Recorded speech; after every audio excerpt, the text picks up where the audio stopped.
Kwame's confession hung in the air, a thick, suffocating cloud of regret and betrayal. Kojo's face, once a source of light and joy for Kwame, was now a mirror of his own shame and failure. The boy who had charmed him with his quick mind and humble heart was now a stranger, a man who looked at him with a cold, unforgiving gaze. The distance between them was now immeasurable, a chasm of unspoken pain and resentment. Kojo had been given a life of privilege, but at what cost? He had traded one form of poverty for another, an emotional one. Oma, ever the opportunist, saw her chance. With Kwame's secret out, she had the upper hand, and she was not afraid to use it. She confronted him in a venomous, private meeting, her voice a low, dangerous whisper. She told him that she knew the truth about him, and that she knew he had been a coward all his life. She confessed her own secret. She had lied to him about wanting a family. She had always known she was infertile, a secret she had hidden to secure her place in the Mensa empire. She had married him for his wealth and status, and she was not about to let a street boy, his son or not, ruin it for her. The revelation was a final, devastating blow to Kwame's pride. He had spent his life accumulating wealth and power, believing he had built a perfect, unassailable world. But he had been living a lie that had been sustained by the very person he trusted the most. His wife, the woman he had chosen for his partner, was just as much of a fraud as he was. He had traded a true, honest love for a gilded, hollow marriage, and the regret was a bitter, unbearable weight on his soul. He had not only failed his son, he had failed himself. Kojo, now with the full truth, made a final, decisive move. He told Kwame that he could no longer live in a house built on lies. He would live, not for the streets, but to find his true family, the one he had been told about on the phone. He was a man now, with his own destiny to forge, and Kwame's silent despair was a palpable force in the mansion. He paced the cold marble floors of his study, the weight of his sins a crushing burden. His regret was a physical ache, a constant reminder of the life he could have had with Adwoa and the son he had unknowingly abandoned. The money, the power, the lavish life he had built, it all felt meaningless now. It was all a monument to a lifetime of poor choices, of prioritizing ambition over love, of betraying the one person who had truly loved him. He was a man drowning in his own regret, and there was no one to save him. Amma, observing him from a distance, felt a cold, vindictive satisfaction. Her plan was working perfectly. She had exposed his secret, shattered his peace of mind, and now she was watching him crumble. She saw his despair not as a tragedy, but as a victory. The power dynamic had shifted, and she was now the one in control. She knew that he would do anything to keep his secret from the world, and she was going to use that to her advantage. She wanted to hurt him, to make him feel the same pain and resentment she had been feeling for years. Kojo, on the other hand, was not interested in revenge. He was a man on a mission, a man on a quest for the truth about his past. He had found his aunt, and he was determined to find his mother, the woman who had loved him and lost him. The love he had felt for Kwame was gone, replaced by a deep-seated desire to find his true family, to understand the history he had been denied. The streets had taught him to be a survivor, and now he was a fighter, fighting for the truth about his own life. Kwame, in a moment of desperate clarity, knew he had to do something. He couldn't let Kojo leave without at least trying to make things right. He sent his private jet to pick up Kojo's aunt from her village, a gesture of goodwill that he hoped would buy him some time. He had a plan, a desperate, final attempt to atone for his sins. He was going to find Adwoa, to beg for him. The reunion between Kwame and Adwoa was not the tearful, cinematic embrace he had envisioned. She was a woman who had found her peace, a quiet serenity that came from living a life of simplicity and honesty. She listened to his desperate apologies with a calm that was both humbling and heartbreaking. The years had not been kind to her, but she had a strength that had been forged in the fires of betrayal and loss. She She was a mother who had loved her son more than life itself, and a woman who had moved on from a love that had abandoned her. She was a ghost from his past, and he was a stranger begging for forgiveness. Adua's sister, the woman who had spoken to Kojo, was a silent witness to their conversation. She had seen the devastation of her sister, the silent tears she had cried, and the love she had held for a son she had been forced to give away. She watched as Kwame, a man who had everything, begged for a second chance with a woman who had nothing, a woman who had found a richer life than he could ever offer. Her presence was a reminder of the long road of pain and suffering that her sister had endured, a pain that was a direct result of Kwame's ambition and greed. Meanwhile, Oma, sensing a shift in the power dynamic, grew more desperate. She began to sell off her expensive jewels and art, secretly transferring money to an offshore account. She knew that her time in the Mensa Empire was limited, and she wanted to make sure she had a soft landing. She had played her hand, and now she was prepared to abandon the sinking ship. The woman who had so craved wealth and status was now a fugitive, a woman who had been betrayed by her own greed. Her carefully constructed life was falling apart, and she had no one to blame but herself. Kojo, watching it all from a distance, felt a mix of emotions. He was angry at Kwame, but he was also filled with a new kind of love, a love for the mother he had never met. He knew that the truth about his past would be a constant sour. Kwame, his face ashen, looked at the phone in Adoma's hand. He saw the messages, the plans, the cold, ruthless precision of it all. He had been so blind, so caught up in his own narrative of redemption, that he had missed the truth staring him in the face.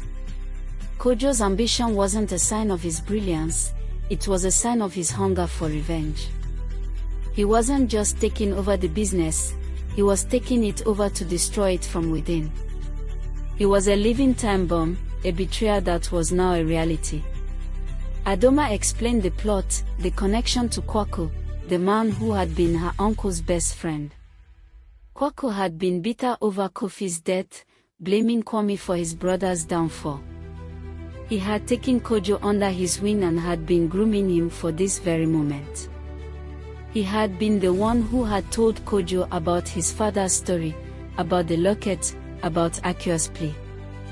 He had used Kojo's pain and sense of entitlement to fuel his own revenge, a revenge that was now coming to a head.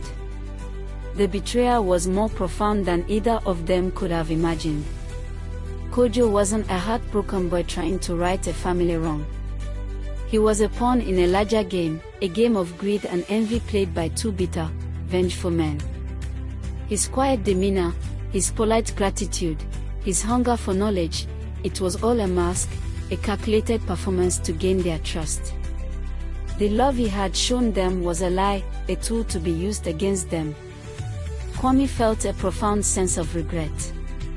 He had not just failed his brother, he had failed his nephew.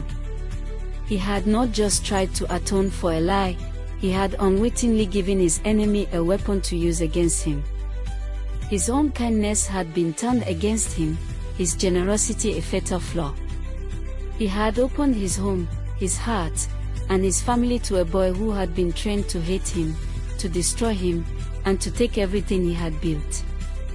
The two of them, father and daughter, sat in silence, the weight of the betrayal heavy in the air. The story of their family was not a fairy tale of redemption, Bio. Amma, now a ghost in her own mansion, completed her final act of betrayal. She had systematically drained their joint accounts, sold off priceless artifacts, and was ready to flee. But she couldn't leave without a final, cool flourish. She left a meticulously detailed note on Kwame's desk, outlining her deceptions, her infertile state, and her ultimate motive for marrying him. The note was a final, devastating blow, a testament to a marriage built on a foundation of lies. It was a final, bitter confession from a woman who had lost everything because of her own greed and pride. Kwame, Having lost Adwa's trust and Naoma's supposed loyalty, was a man in ruins. His empire felt hollow, and his home was a mausoleum of broken promises. He had built a life of immense wealth, but it had come at a great cost. He had sacrificed true love, family, and his own moral compass for a life of luxury and status. He had lived a life of regret, and now he was paying the ultimate price. The man who had once been a titan of industry was now a broken, lonely man, a victim of his own making. Kojo, now with his mother, was a man with a new purpose. He had found a family he had never known, a history he had never imagined. He was a son, a nephew, a part of a beautiful, simple family that had loved him from a distance. The boy from the street was now a man who had found his place in the world. He was still the same intelligent, kind-hearted boy, but now he had a purpose. He was going to use his knowledge and skills to help his family, to build a new life with them, a life that was not tainted by his father's wealth or regret. The scandal was now a quiet, personal tragedy. The world saw a man who had been betrayed by his wife and a boy who had been given a new chance at life. But they didn't know the full story, the story of a man who had abandoned his love for wealth, a woman who had lied for a lifetime, and a boy who had found his purpose in the wreckage of a broken family. The years passed. Kwame Mensah, now a shadow of his former self, retreated from public life. His empire, once a testament to his ambition, now felt like a hollow shell. He lived in the mansion alone, a recluse haunted by the ghost of his past. The silence of the house was a constant reminder of the family he had lost, the wife who had betrayed him, and the son he had found and then lost again. His regret was a physical weight, a constant ache in his heart that no amount of wealth could cure. He had all the money in the world, but he had lost his soul. Amma, meanwhile, was living a life of quiet luxury in a secluded coastal town, her identity a secret from the world. She had her wealth, her freedom, but she was a prisoner of her own greed.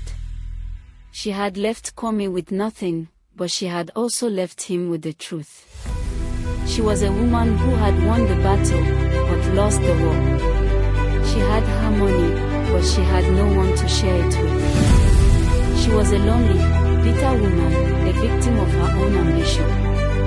Kojo, now a successful businessman in his own right, had built a new life for himself and his mother. He had started a business that supported local artisans and craftsmen, a business that was a testament to his humble roots. He had found his purpose, a purpose that was not tainted by his father's wealth or regret.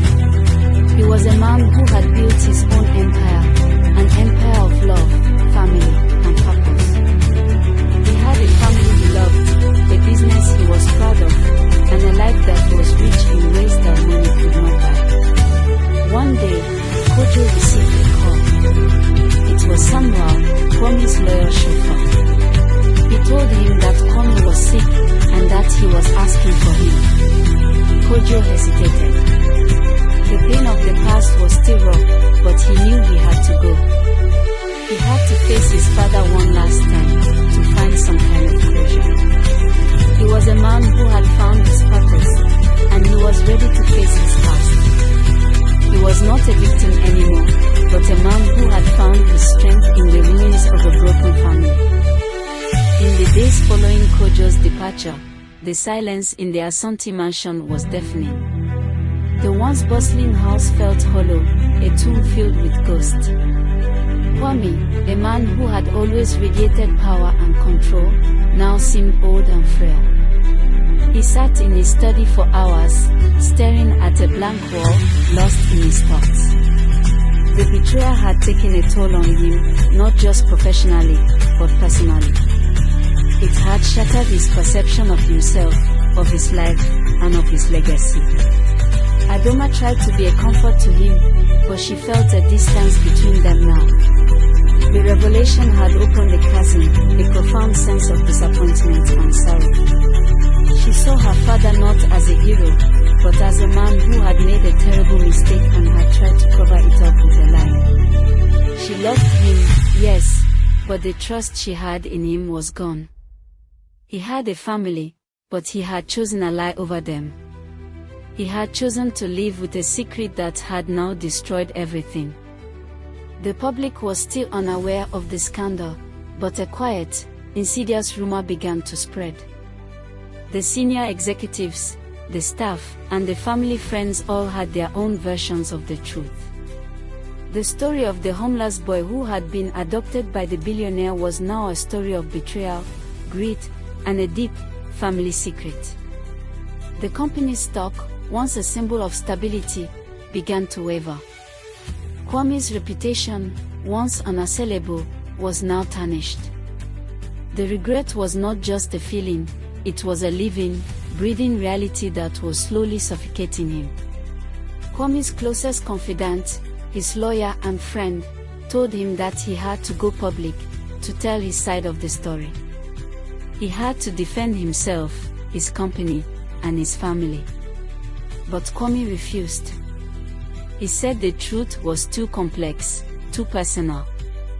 He had tried to atone for his mistakes, and it had backfired spectacularly. He had done what he thought was right, and it had cost him everything. He said he would not add another lie to the pile. He would not pretend that he was a hero in this story. He was a man who had made a Adoma, unable to shake the feeling of profound sadness, began a silent search. She wasn't looking for Kojo to bring him back, but to find out the truth about his mother, Accra. She knew that the only way to heal the family wound was to understand its origin. She hired a private investigator, a former police officer who was known for his discretion, to find out what had happened to Accra after she left Ghana. The search was a secret, a personal quest to find a piece of her family's history that had been lost for so long. The investigator, a man named Kwasi, was a quiet, unassuming man who had a knack for finding things that people wanted to keep hidden. He began his search in London, where Accra was supposed to have gone. He found no record of her, no trace, no official documents. It was as if she had disappeared into thin air. But Kwasi was a patient man. He dug deeper, looking for unofficial records, for old acquaintances, for anyone who might remember a young Ghanaian woman named Accra. His search led him to a small, unassuming art gallery in a quiet London neighborhood. The owner, an old British man, had a distinct memory of a young, brilliant artist from Ghana.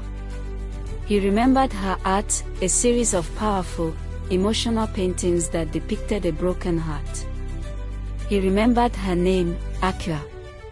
He told Kwasi that she had been brilliant, but had suddenly disappeared, leaving her work and her dreams behind. He had no idea what had happened to her. The trail had grown cold, but Kwasi was persistent. He found a young Ghanaian woman who had been Accra's friend and confidant. The woman told him that Accra had been heartbroken. She had been betrayed, not just by the man she loved, but by his brother, a man who had promised her a better life. She had returned to Ghana, but her family had turned their backs on her. She had been pregnant, but the child had been stillborn.